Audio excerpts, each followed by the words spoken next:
Welcome to our class on positivity bias. Is There we go. And the chapter nine, the topic is Lashon Tov, a good language. And I want to start off with a couple of thoughts before we even actually jump into the chapter.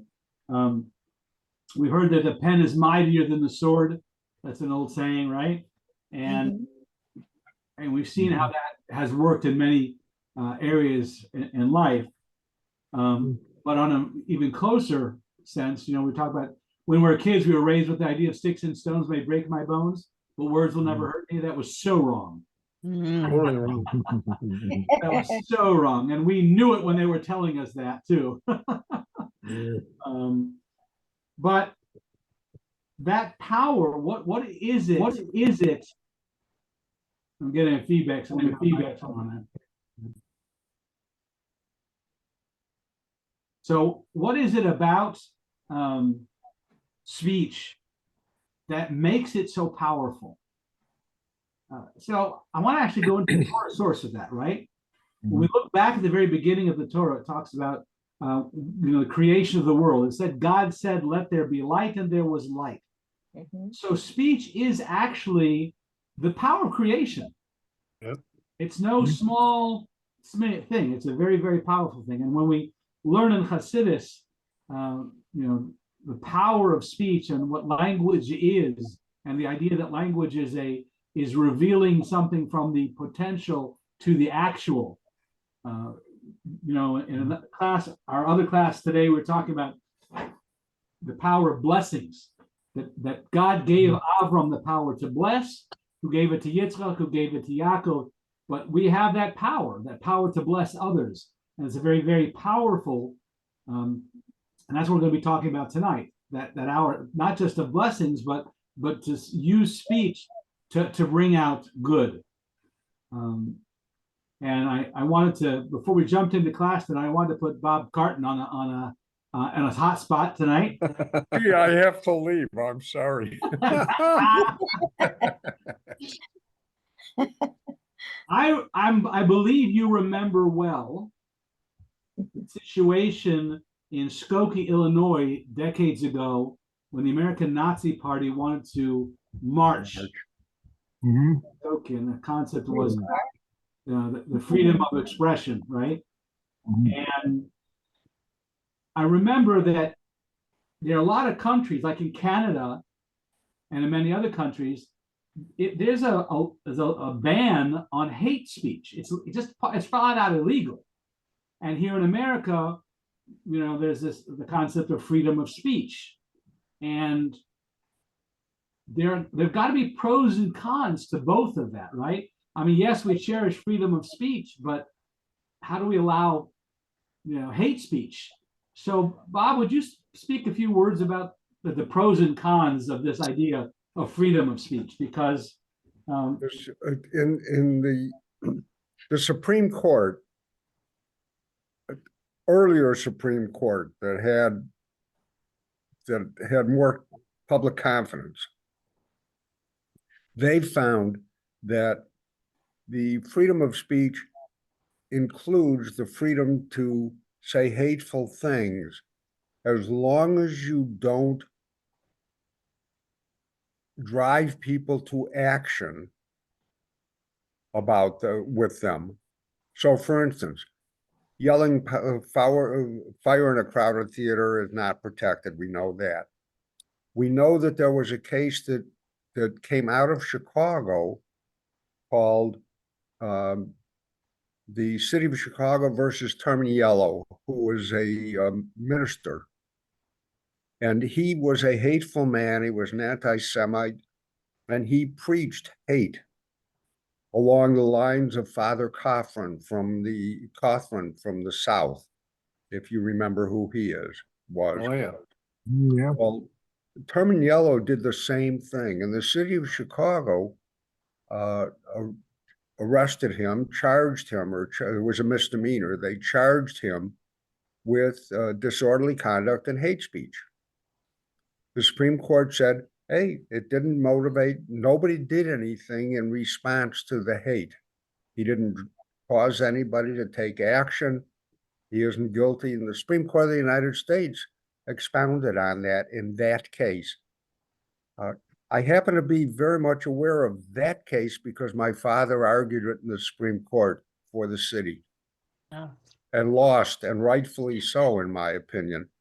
He and I talked about that a lot. But that's the difference. In this country, you can say hateful things, and as long as you aren't getting somebody to take action on them, it's protected speech. So it's I hope fascinating. that answers your question. Yes, excellent, excellent, well stated, and nice that you could. More than a few words, I'm afraid. Exactly what I was looking for, though. Good. Because one of the things that we talk about in Hasidus and in Jewish law is that the power of speech, and not just the power of speech in arousing others to do something, but even in just making those statements out loud, right? That itself has its power. So it's and we're going to talk about it a little bit more tonight. But the power of creativity. So you talk about, the Torah says that God created the universe with the power of speech, revealing that which is inside, revealing it out to the world, and that concept of revealing what's within and the potential is exactly the point, which is why the Torah doesn't allow hate speech of any kind. You have to actually be careful. We're going to focus, obviously, as always, we're going to focus on the positive. That's what we do in this class, right? But it is a powerful piece that words do matter, and they are very powerful, and that's what we want to be very careful for. So let it be clear that the Torah forbids hate speech at all, and even to talk about it. So the Kabbalah teaches that speech itself has effect beyond the simple event in which one person says something to someone else. The example we talk about is, again, negative, we learn from the positive, but in Lashon Hara kills 3. Evil speak kills 3. What? The person who says something bad is in a bad position because they've done an aveir, they've done a sin already, right? And they're bringing out negative things. The person who Lashon Hara was said about, obviously it hurts that person because there's bad talk about them, right? What about the third guy? Who's the third guy that the third person that loses, right? The person who heard it. He didn't say it. It's not about him, but he heard evil talk about someone. And that in and of itself is not healthy. The Torah teaches us that in and of itself is not healthy. Are you equating hate speech with evil? We're saying that anything that's said negative, I'm not even going. Hate speech is an extreme. I'm going even further back and saying, what's the difference between Motzei Shemra and Lashon Hara? Lashon Hara is evil talk. Motzei Shemra is sharing a bad news, right? Talking about Lashon Hara is true. What you're saying is something which is true, right? But it brings out a negative about somebody else, and that already is a problem.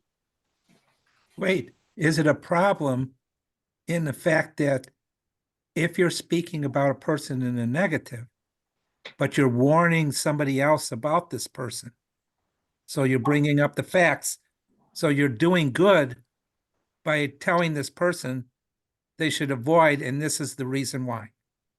So, the caveat, right? No, you can't say Lashon Hara about someone else unless someone is specifically asking you about a potential business partner or a potential shidduch, a life partner. So when someone asks you about those things, you have to be honest. You have to tell the truth. But otherwise, no, we don't have to jump up and forewarn someone about someone who's bad. That's not our responsibility. You know, if someone asks us a direct question, then it's our responsibility. Otherwise, we can stay far away from saying anything negative about anyone, if at all possible. Is that extended? So you said business and for Life partner. wife or partner or whatever. And can this be extended to the fact that you're warning the person about this person because that particular person that you're not speaking good of could do damage to the family? So, no, we shouldn't. We shouldn't speak up, unless there is a direct potential problem. In other words, you know, so many times as parents, we try and protect our kids and decide who they should be friends with, and we tell them who they shouldn't be friends with. Right? We have our opinions, and the Torah is saying no, unless we're asked, keep out of it. Don't say negative things about other people. Period. Right? Now, there are going to be This applies to parents guiding their children. Yep. Don't say negative things. You can But you guide say it in a positive way. you guide them towards this is someone you should be friends with, and you stop there. You stop there. We do not speak negatively about the other people.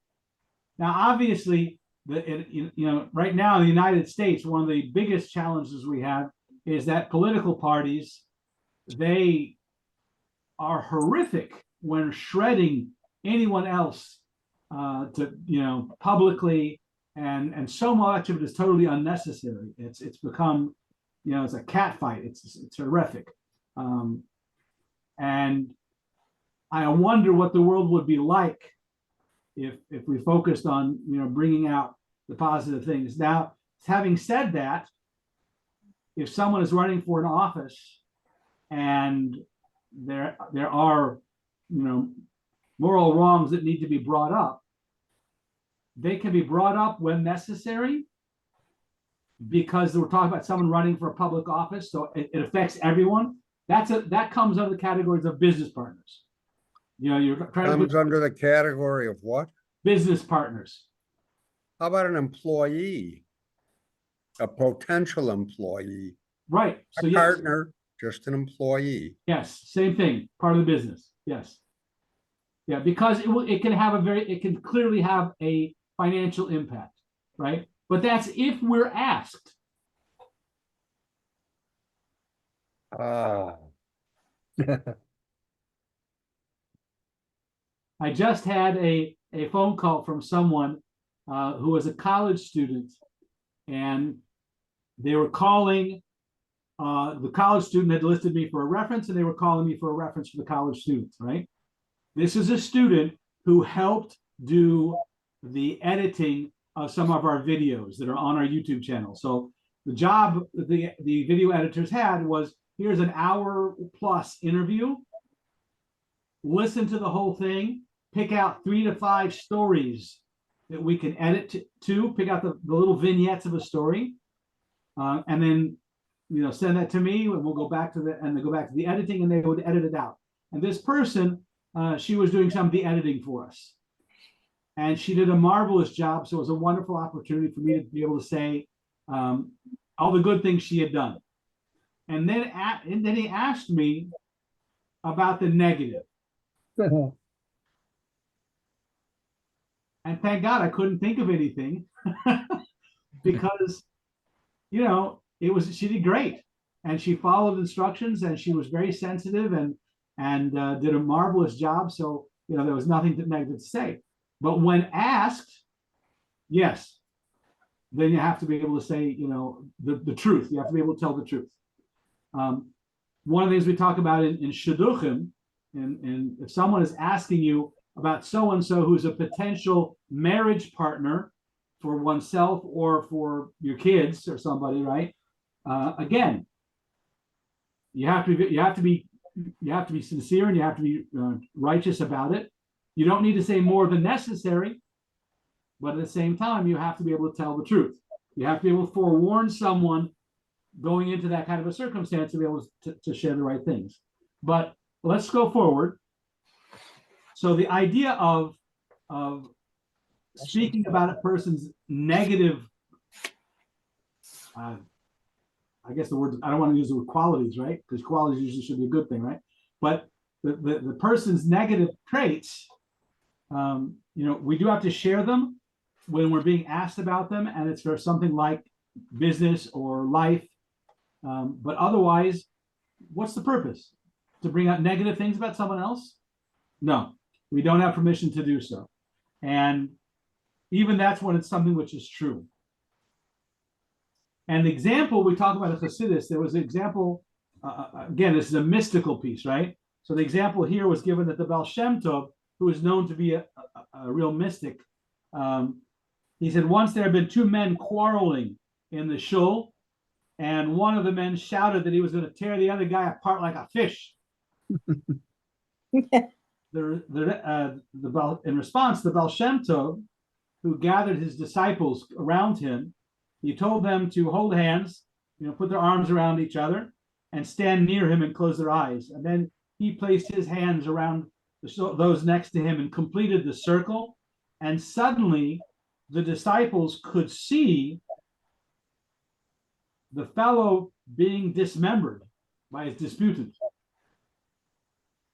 And they saw that in the spiritual realm, what he had threatened to do was being fulfilled in the spiritual realm.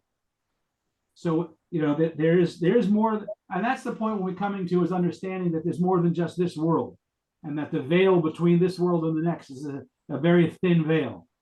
So, when someone threatens something negative, it already has a negative impact, at least in the spiritual world, and therefore it can have a negative impact on others. So it's to be avoided whenever possible, including, for example, again, going back to the earlier generations, the Alter Rebbe. The Alter Rebbe was the first Lubavitcher Rebbe. He was a Pesach. He wrote an entire code of Jewish law in great detail. And when those who opposed Hasidus put an excommunication law on Hasidim, you can't speak to them, you can't do business with them, you can't buy from them, you can't daven a minyan with them. Hasidim were put in excommunication by other Rebbeim, and some Hasidim were gathering to do the opposite. You put us in a cherem, we'll put you in a cherem. And they asked the Alter Rebbe to sign with them, and he said, God forbid. The impact made by writing someone up in cherem, in the spiritual realm, is irreparable. And he refused to sign. Even those people who had arranged to have him thrown in prison, who almost cost him his life. But he refused to respond with a negativity. So, seeing the negative side of things, let's flip to the opposite side, the positive side of things, right? How many times do we see that if we tell a person about their good qualities, it makes them shine? It brings it out in them. Mm-hmm. I have an old habit I started years ago when I was teaching teenagers, and sometimes people get so defensive in their life that you try to give them a compliment and they tell you you're wrong, and it's not true, and they start throwing it back at you. Right? You just want to give them a compliment and they want to refuse it. Right? So I learned to tell people sometimes how beautiful your eyes are, how amazing the chain, the beauty, the grace in your eyes. And I found that had no one ever argued that point to me. You can tell someone, oh, you're so kind. No, I do all kinds of terrible things. You could tell, but no one has ever rebutted me on saying something about, but what happens with that comment is that they loosen up. They become friendlier. It's all in the way you say it, though. Yeah. Yes, Yeah. true. It's true. But that's the idea, is that we have, so when I was a teacher, I would You're start, still a teacher. I'm still a teacher. When I would walk into a classroom, I would walk in with a reminder. Remember the cartoons where you have the devil on one shoulder and the angel on the other shoulder, and Mhm. they're telling you what to do, right? So I used to walk into a classroom with two teachers. On one side was my fourth grade teacher, Miss Dean, God bless her, Newhalls Ferry Elementary School in Florissant, Missouri. I don't know how I almost failed first, second, and third grade, but, but suffice it to say that I was a handful. Miss Dean, God bless her, I felt the whole classroom revolved around me. And I think every student felt that, but somehow she took this troublemaking kid and lifted me up. And I finished fourth grade with straight A's. Never did that again, but I finished fourth grade with straight A's, and it changed my life. It literally changed who I was. She had that much positive and uplifting. So I carried her with me every day I went to teach. Now, on the other side, I don't even remember the bastard's name. I mean, the guy's name. I had an A in algebra. I had an A in geometry. Algebra 2, the teacher was so bad, so boring, that he literally, I shut down walking into the classroom. I took a D in the class, and I lost my appreciation, I lost my passion for math, and I've never regained it. He destroyed it. I've tried to get back in, but he destroyed it. So I carried those two teachers with me every time I walked into a classroom. Who am I going to be today? Creative or destructive? Because because I create the environment in the classroom, and who am I going to be for these kids today? And that's the way you handled the negative influence of the one who was boring, who was not a very good teacher. Yeah, so I use that influence as to remind me, don't be that person. And so it was a conscious reminder every day walking into a classroom, right? Who am I going to be for them? Am I going to lift them up or bring them down? So whatever would be said, it has to be something that would be focusing on the positive and minimizing the negative. And somehow, You said that there were three people who were influenced by negativity, whether it's bad mouthing or just poor performance, I suppose, or the so we were person saying who is, pardon me? about we're saying about Lashon hara, when someone speaks badly about someone else, the person who says it, the person who hears it, the person who says it, the person they're talking about, as well as the person who hears it, has now had a negative impact. It's the same applies, though, to the experience you had in your math class.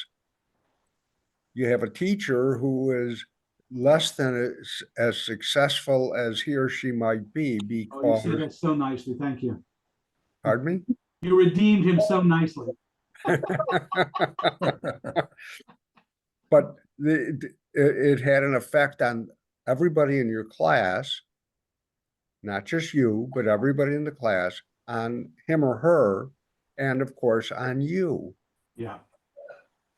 When we've all had teachers who were poor teachers, who were ineffective teachers. My father had a very simple response to that.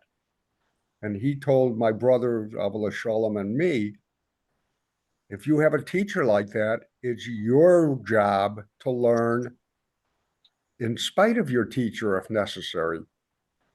Yeah, yeah. So I having had a not been bad given that teacher was advice. no excuse. I had not been given that advice, and you're right, no excuse. But that is the result that happened, and I think we've used the power from that. We take the power to make a positive change. Is that don't be that person, right? Yeah. In my career where I wound up being a boss for a number of years, I credit my worst bosses in my previous careers with making me who I am, because I learned exactly what not to do. And then did exactly, Yeah, yeah. base it on that. Exactly. Jeff, you'll have to unmute. I was waiting to be called on. I was just thinking about every drill instructor I ever knew. I just don't think they fit into the Lubavitcher Rebbe's positive approach. No. They do it through torture. So I'm gonna take off from that something else I about this idea of Lashon Tov, right? And that's one of the things we did talk about with our kids, right? If someone in the group is behaving poorly, and the teacher, the boss, the drill sergeant, whoever it is, really tears them down in public. So it's destroying them. But what is it doing to everyone else that's there? Terrifying them. Yes, Yes. It is. Yep. Yes, it is. exactly. So again, back in the classroom, right? I had to be careful also not to tear any kid down, not just because of that one kid, but because everyone else will also be affected in the negative and may choose not to volunteer or speak up or share because they're terrified of giving the wrong answer. So, whenever someone would offer an answer that was, that was not correct or was not the one I was looking for, I still would want to come back with a positive response of, that's interesting. I hadn't thought of that, but some way of not saying, well, that's stupid. What are you, crazy? That was very courageous of you. That's already lawyer speak.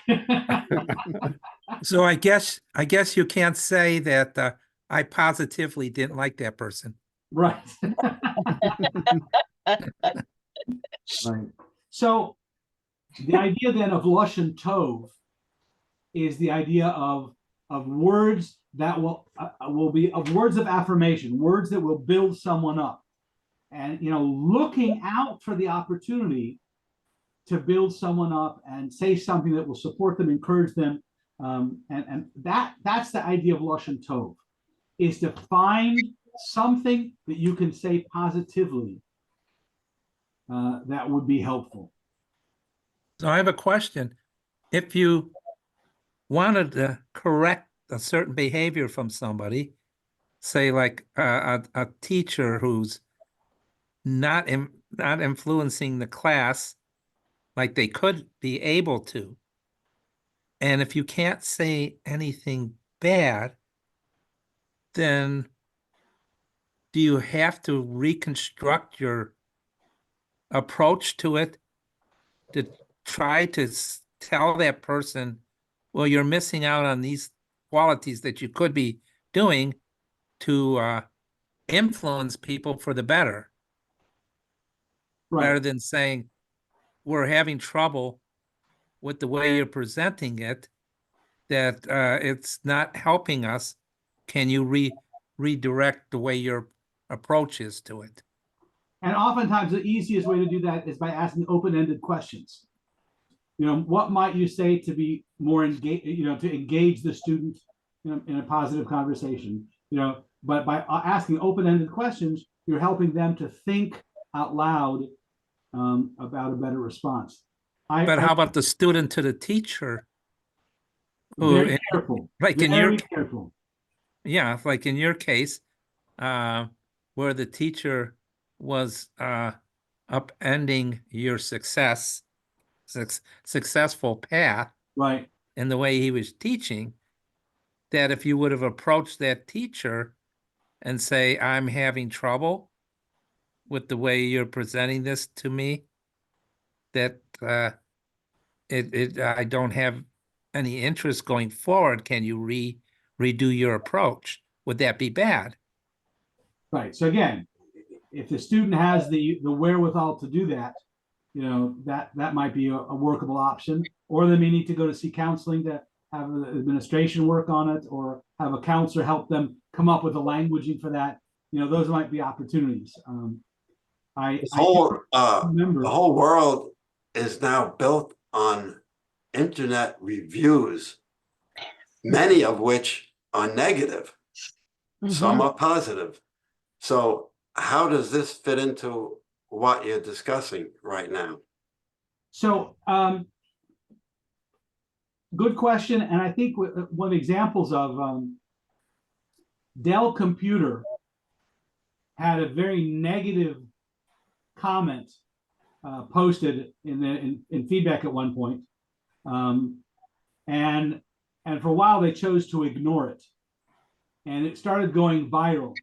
And at some point they realized that it was causing business. It was loss of business. It was seriously causing loss of business. And they finally stepped in and they addressed it, and addressed it positively and strongly, with apologies for not stepping up sooner and actually dealing with it. And they had an interesting discovery. When they engaged the negativity to help change it, then it actually was very productive for their business, much more than just ignoring it. You know, so if I take, and I think the, you know, remember the old adage of knock your socks off service? We don't see that anymore, but but the idea was that if you have someone who's upset and you can turn that customer around, it's much better for all of business, not just that one customer, but for all of business. You know, so it's something we need to, you know, we need to work on and try and work with, to use this as an opportunity, and not, you know, not just trying to mitigate the damage. So is there an issue in that if you look at news, they say the negative sells news where the positive doesn't? So it's a business. I don't watch any news. Well, And somehow I find out all the stuff I need to know without watching any television news or any internet news. I do fine, just fine without it. So there's this example. One of the stories that he gives the example of Lashon Tov here, of Rafael Noril, was born in Iran and was trained as a classical artist, and he wanted to paint a picture of the Rebbe, but he felt a need to know his subject better, and so in order, in his quest to get closer to the Rebbe, even from the distance, he began to start davening to Hashem. He started putting on tefillin and started keeping Shabbos and holidays, building this relationship so that he could be connected with the Rebbe. And when he finally finished the portrait, he traveled to New York with his neighbor to show the Rebbe his handiwork. And there was a comment about the hands. I think the artist, if I remember correctly, the artist had put the Rebbe's hands clasped with the left hand over the right hand. And in the Hasidus, we always have right over left priority. And so I think that was one of the conversations that they had. But the artist had asked the Rebbe to comment on the photograph, and the Rebbe said, very good, very good, very good. Better than the original. So again, how would the artist feel after that, right? How would the artist feel after that? I personally watched a beautiful event, and I won't go into too many details to protect the parties involved, but a high-ranking officer in Civil Air Patrol was at a conference and sitting down in one of the dining halls before people came in, because we were doing rehearsals, the flag rehearsals and stuff like that. And he was sitting down, and there was a brand new cadet there, and the cadet was there because this was the newest cadet to the wing, and he would be honored with something in the ceremonies that night, being that he's the newest. And it was clear that this person had some health issues, some physical health challenges and things, and it affected his. He was certainly bashful and insecure. You could see that just from the way he carried himself, right? And General Carr, God bless him. I'm mentioning names because I knew the story. General Carr sat down and chatted with the kid to reduce his nerves, right? And at some point, General Carr said to this new cadet didn't even have a full uniform yet. And he says to General Carr says to the cadet, "Hey, there's a professional photographer down the hall doing uniform shots. Could I get a picture with you?"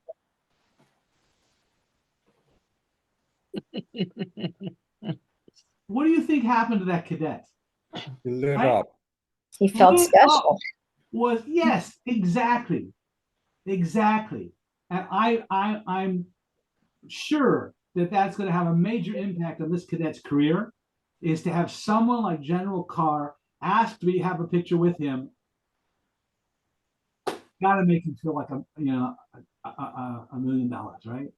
So those are the things. What can we say? What can we do that can lift a person up and bring out the best within them, right? There's a story here, a sweet story here about Susan Schuster, who grew up in New York, a very secular lifestyle, growing up in New York. And at some point, they got involved in the Hebrew day school, and one mitzvah leads to another mitzvah. At some point, they were visiting the Lubavitcher Rebbe, and the Rebbe said, "Your husband is a plastic surgeon. He makes people beautiful on the outside. It could be your mission to help make people beautiful on the inside." And that became a mission for her, to open up their home to hospitality and to invite people in and to make it a beautiful environment and to be able to lift people up with positive attention, right? And I think that's a beautiful, beautiful example. There's a story I'm going to share in here, but I'm going to share a personal version of this one. I had the beautiful opportunity at Aleph Institute every year at the Aleph Institute's military chaplains retreat, or Shabbos weekend. It's a weekend of learning and everything else, of training and learning. And typically, all the years I've been going, the chief of chaplains for the United States Air Force always attends. During COVID, we all did virtual during COVID, right? Other years, sometimes someone else will attend from the Navy or from the Army. Oftentimes, Sunday morning, we'll have all three of them on a Zoom or something. But typically, the chief of chaplains of the Air Force actually comes. I met General Stephen Scheich, who was at that time the chief of chaplains for the Air Force. And what a wonderful, beautiful person. Just a wonderful, beautiful person. Had a very good visit. 9 months later, or maybe it was almost a year later. I think it was a year later. I was at USAFA at the Air Force Academy for the National Character and Leadership Symposium with a lot of guest speakers and things. General Scheich was there, and I walked up to say hello. There was a group of people surrounding him, and I walked up to just say hello. It was just so good to see him. And when he noticed me, he not only stopped what he was saying to someone else, but he reached out his hand and he said, "Chaplain Grossman, it's so good to see you." And then he said to someone else, "This is Chaplain Grossman from Civil Air Patrol, Air Force Auxiliary." He remembered my name. Air Force Chief of Chaplains has a lot more important things to do than remember my name, right? But he did. And having been able to remember it and demonstrate he remembered it, I felt like cloud nine. Were you wearing a name tag? I was going to ask that. No, I was not, sir. But that's a cheating way to work it out. Yes. I have done that he got to sometimes. be the chief. You don't think he got to be the chief of chaplains because he didn't notice and remember? Yeah. I'm just saying that the way it made me feel was amazing, right? It made me feel amazing. And all he did was remember my name, right? And I'm sure he has way more important things to be doing. So what is it we can say and do that can let someone know, I see you, I get you? All that just that amount can be a very precious thing. The story here is from March 1992. Again, the Rebbe was distributing dollars. Judge Jerome Hornblass of New York, he was from the New York State Supreme Court. He came to visit the Rebbe on dollars to, for the blessings and all. And as he approached the Rebbe looked up at him and said, "Ah, Tekiah shofar, the blowing of the shofar." And it was a reference to the blowing of a shofar on Rosh Hashanah, but it didn't make any sense to Judge Hornblass. He didn't make a connection there himself, right? Later, he met Reb Zev Katz, who was one of the Gaboyim, the caretakers at the synagogue, Eastern Parkway. And Rabbi Katz had said to him, maybe you remember me, he says to the judge. My mother was a patient at Memorial Sloan Kettering Hospital last Rosh Hashanah, and you came and blew shofar in her room for her. And suddenly Judge Hornblatt remembered, wait a second, did you tell that to the Rebbe? He said, oh yes, absolutely. What did you tell him? I told him right after Rosh Hashanah. The Rebbe remembered hearing about Judge Hornblatt blowing shofar and made reference to the mitzvah he had done for someone else. And again, just the simple acknowledgement of such a thing. So I think that's the lesson for tonight. The lesson for tonight really is Lashon Tov, is what good can we say? What can we see to say something to someone else that will lift them up and empower them and give them strength to carry on in all of life's challenges. Those simple things that we can do and say, and sometimes it's just as much as a smile and good morning, right? Or the reverse of someone that gives you a smile and you being able to return that and say thank you, right? That in and of itself is to be able to acknowledge that idea. And so that's the challenge. The challenge then become for Lashon Tov is how can we bring up, how can we find something positive to say about someone, even as simple as you have beautiful eyes. As simple as that. And it's something that's it's hard for someone to deny that, or get out Yeah, of but that you can't say, well, unfortunately, you can't say that to a woman these days. Well, you can, in my circles in the morning at the post, when the three wise men meet, no, you don't say that. You do not say that. You They gotta kind say of look at something you else, sideways. Mhm. unfortunately. Yeah. All right, so we have to find something else. You know, you gave it, you gave a personal example. When I was in college, I was taking a course in constitutional development. And I was on campus. I went for the first week. It was a 3-hour course, an hour a day, 3 days a week.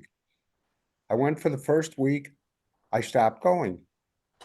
I ran into the professor on campus a couple of weeks after that. And he said, Mr. Carton, did you drop my class? And I said, no, sir.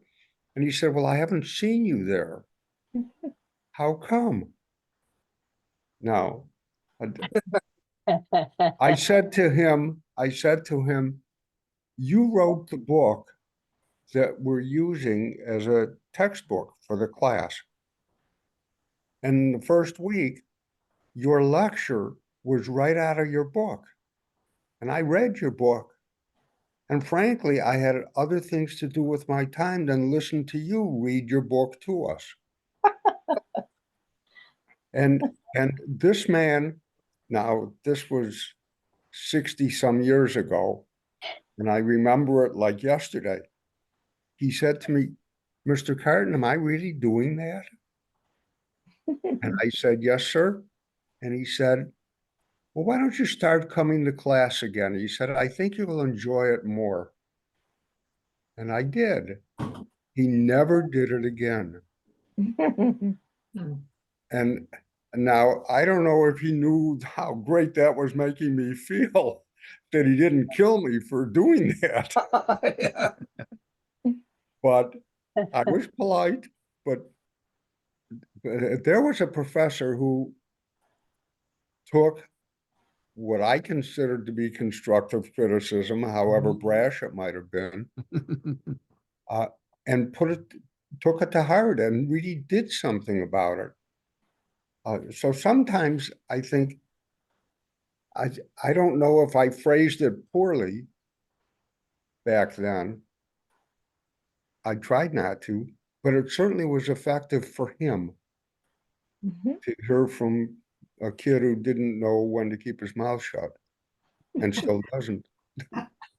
We moved to our family. We moved with our family in 1990 to Sydney, Australia. And when getting the teaching contract there, the 3-year teaching contract there, I asked them, I said, why are you hiring me from the US to come out to Sydney? I mean, you know, don't you have people there you could be hiring there? And at the time, there was a large Jewish community there, but there was not a large Chabad community that had the right staff. And one of the things he said was, we have lots of scholars here. We don't have anybody that can manage 6th grade boys. And I said, I have no problem managing 6th grade boys, no problem, right? So when I got there, it was the class I was given was a class of a mixed class, 6th, 7th, and 8th grade boys. Oh, 6th, 7th, and 8th grade boys, a mixed class. And the total was only about 16 kids with all of them together, right? And some of the kids were Russian immigrants who'd recently gotten out of Russia and had only been there a few years. So they were able to speak the language, but they hadn't been growing up in a Jewish day school system since the 1st grade, and they didn't have the background they were struggling with. So there was this one little kid, a sweet little kid in the front row. And of course, he was behind and he was bored. So he did what most young kids who are bored do. clans In around. trouble. And that's why I had him sitting in the front row. Right? But at some point, like a couple of months in, at some point, the class really was getting out of hand. And so it was the first time I'd ever done it, but I yelled at the class to silence. The loud voice, I said to everyone, there was silence, and everyone, it was all this was silence. So we're total quiet. They were so shocked, right? And you heard this one voice in the front row, crude but effective.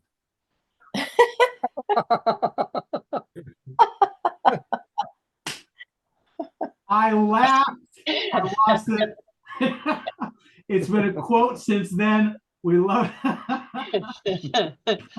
he called it as he's crude but effective. That's good. So yes, there was a student who put me in my place too.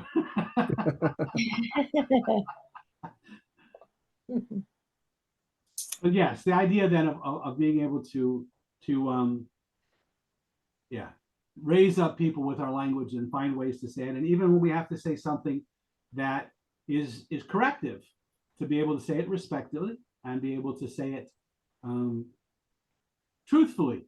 You know, it's not like you weren't coming to him to complain about the boring lectures, right? Oh. He came to you and asked, how come you're not coming? And you gave him an honest, evaluative response that was respectful. Mhm. And that made a change, not only for him, but obviously for you. And you know, that has affected many other teachers, including me, because you've told me this one too. It was great because I aced the course. Very good. Anyone else have some examples of someone whose words built you up, or some other kind when you were able to build up someone else through your words, Lashon Tov, finding good words to say? I know when where's Jeff? Is Jeff still on the line? Yeah, he's there. Yeah, Yep. I muted myself. In your experience, in your military experience, you were in a position to influence all kinds of lives for good or for bad. Yeah, I What wish did I you had this do? class. Pardon me? I wish I had this class first.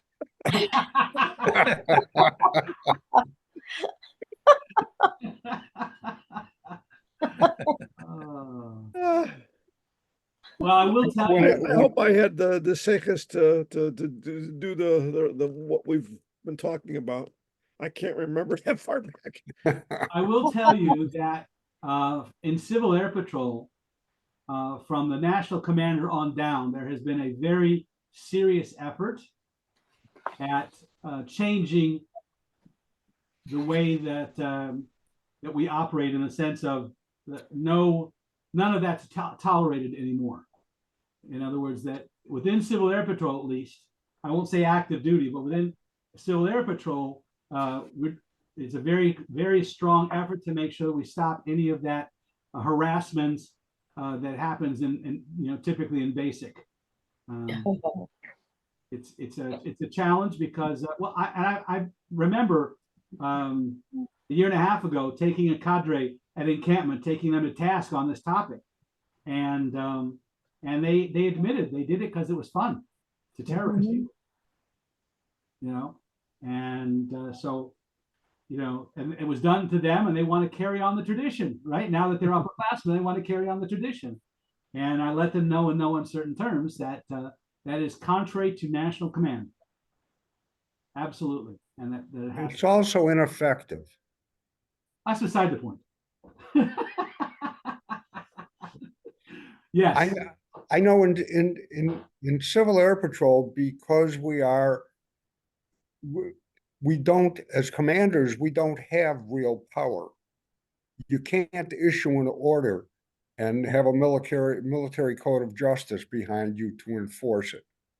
So if we want to get people to do what we want them to do, we have to convince them that it's the right way to go, or the more effective way to go, or it's in their best interest, or somehow validate it to them, to others. Absolutely. And because we're an all volunteer crew, Yeah, if anyone is not feeling good about attending because of any reason, they can walk. that's right. So It's a very different environment, but yes, it is changing. I know commanders who never went farther than they were because they issued orders and expected the volunteers to jump to because somebody ordered them to do it. And that's not the way to win friends and influence people. Correct. At least it doesn't work. At least in Civil Air Patrol, it doesn't work.